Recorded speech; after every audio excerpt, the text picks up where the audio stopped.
माझं नाव रमेश चव्हाण. मी गुरु कम्प्युटरमध्ये पहिल्यांदा आलतो तेव्हा मला कम्प्युटर माऊससुद्धा कसा वापरायचं ते माहीत नव्हतं. आणि पहिला आलो तेव्हा माझी टायपिंग स्पीड किती 0 होती. आणि आत्ता सध्या आहे ना माझी टायपिंग स्पीड 25 आहे.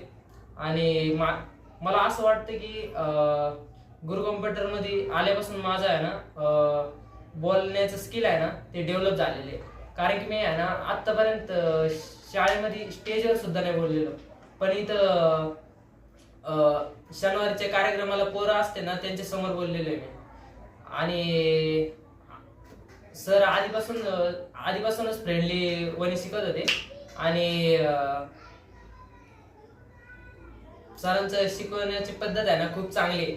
ते म्हणजे सर असं शिकवतात की पुढच्याला समजलं पाहिजे, म्हणजे ज्याला नाही समजत त्याला सर डबल समजून सांगतात.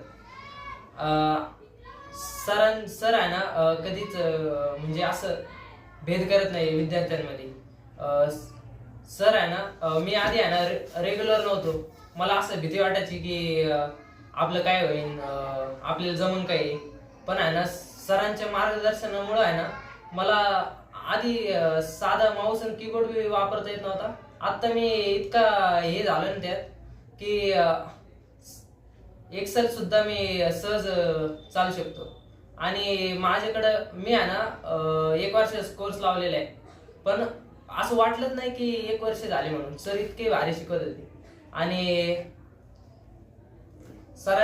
हे मी जे बोलतोय ना ते सरांमुळेच. कारण की आधी माझा कॉन्फिडन्स लेवल आहे ना काहीच नव्हता.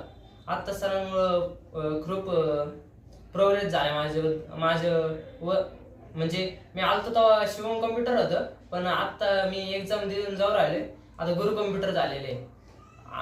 मी एवढंच बोलू इच्छितो की पुढचे येणारे जे बॅच आहे सर आहे ना स्किल देतात, स्कीम नाही देत.